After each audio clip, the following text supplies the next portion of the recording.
ఏడేళ్ళ ఏకమాలనే మూర్తి భవించినటువంటి అష్ట విజస్కంధములు కలిగినటువంటి దుర్గామాత సింహవాహిని.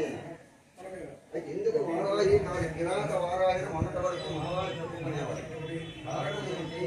ఇక్కడ ఆలయ నిర్మాణానికి ముందు ఇక్కడ ఉన్నటువంటి సవరణ అంటారు, తెలుగులో సవరణ అంటారు. వాళ్ళకి వనదేవ వాళ్ళకి ఏదైనా అంటే కొన్ని 100,000 సంవత్సరాల క్రితం మాటలు చెప్తున్నాను. వాళ్ళకి ఏదైనా ఆపద సంభవించింది అనుకోండి, వాళ్ళు వచ్చి ఇక్కడ అమ్మవారికి చెప్పుకునేవాళ్ళు. అమ్మ మేము ఆపదలో ఉన్నాం, మా వరాల ప్రసాదించి మా కోరికలు తీర్చదండి, మీకు ఏదైనా భరించుకుంటే మనం నొక్కుకునేవాళ్ళు. ఆ విధంగా వాళ్ళకి వరాలు ఇస్తుండేది, కోరికలు తీర్చుంది. వాళ్ళు ఏం చేసేవాళ్ళు? జంతువులు తీసుకొచ్చేవాళ్ళు.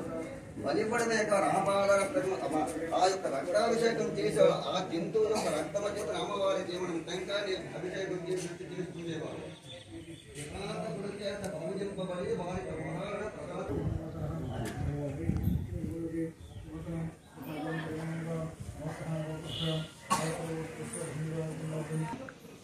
నాలుగు ముఖాలు చతుర్వేద పారాయణ చేస్తుంది.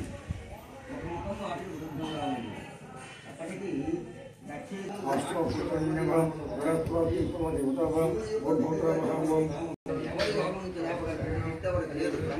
కూడా లేదు. అప్పుడే మన్మథ దహన మదనకాండ జరిగింది. అక్కడే ఇక్కడ మన్మథుని దహించాడు శంకరుడు.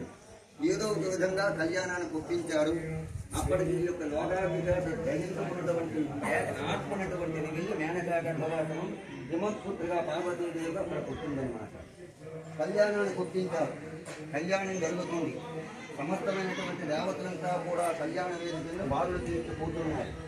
ఏ ముఖమైన వాటికి విరుద్ధంగా ఉన్న ముఖం పార్వతీదేవి యొక్క సౌందర్యాన్ని చూసి ఆ శిరస్సును ఖండించాడు అనామకి యొక్క నఖమ చేతను. అందుకే మనం ఏ యజ్ఞయాగాదులు శుభకార్యాలు చేసినా నేను పవిత్రాన్ని పెట్టుకోవడానికి కారణం ఏంటంటే ఈ వేణి బ్రహ్మహత్య చేసింది కాబట్టి అందుకు మనం పవిత్రాన్ని ధరిస్తాం.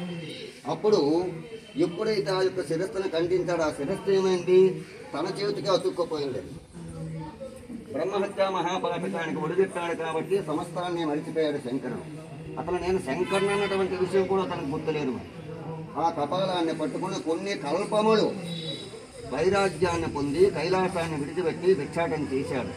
అలాగే కల్పాలు యుగాలు గడుస్తున్న శంకరుడు కనిపించడం లేదు. పార్వతీదేవి ఒకనాడు మహావిష్ణువు దగ్గరికి వెళ్ళింది. ఏంటి నా భర్తకి గతి, ఎప్పటికి వస్తాడు? బ్రహ్మహత్య చేశాడు శంకరుడు కాబట్టి కాలం ఆసన్నం అయిందమ్మా, నువ్వు కైలాసాన్ని వదిలి కాశీ వెళ్ళిపో, నిత్యం అన్నదానం చేయి, ఏదో ఒక సమయానికి అక్కడికి పరమేశ్వరుడు చేరుకుంటాడు. మిగతా కార్యక్రమాన్ని నేను పూర్తి చేస్తానని చెప్పి పార్వతీదేవిని కాశీకి పంపించాడు విష్ణువు. కొంతమంది చెలికత్తిని తీసుకుని వెళ్ళిపోయి ప్రతి నిత్యం కూడా వచ్చినటువంటి సాధువులందరూ కూడా అన్నం పెడుతుంది. ఒకనాడు మందవేసవి రోజులు మధ్యాహ్న సమయం ఎక్కడ దొరికింది కపాలుడే తింటున్నాడు. తనకి ఏమీ ఉండడం లేదు. ఆ యొక్క సాధువుల యొక్క పంచలో నిల్చున్నాడు పట్టుకొని, కపాలాన్ని పట్టుకుని. అసలు అందరికీ అమ్మవారు పాయసం పోస్తున్నారు. తను కూడా వెళ్ళాడు. భిక్షాందే అన్నపూర్ణేశ్వరి అని కపాలాన్ని చూపించాడు. అన్నపూర్ణ అన్నటువంటి మాట కాశీవాసులకి తెలవదు. అసలు జలగ తెలిసిందని ఒక్కసారి తన ముఖం చూసింది. చూసేటప్పటికీ పరమశివుడు అందరూ కనిపిస్తున్నాడు. ఆనందాన్ని పట్టలేక గరిటతో పాయసాన్ని తీసి తన ముఖాన్ని చూసేలా పోతుంది. పోసేటప్పటికి ఆ పాయసం ఏమైంది? ఈ భూమి మీద పడింది. ఈ చేతిలో ఉన్న కపాలుడే ఈ కపాలుడు. పాయసం కోసం భూమి మీదకి దిగాడు కపాలుడు. అక్కడతో హంస పరమశివుల్లో లీనమైంది. ఆ కపాలాన్ని మహావిష్ణువు తీసుకువెళ్ళి బదరీనగర్లో పెట్టాడు. అదే బ్రహ్మ కపాలం అని చెప్తుంది. అందుకే తన కపాల భైరవుడు.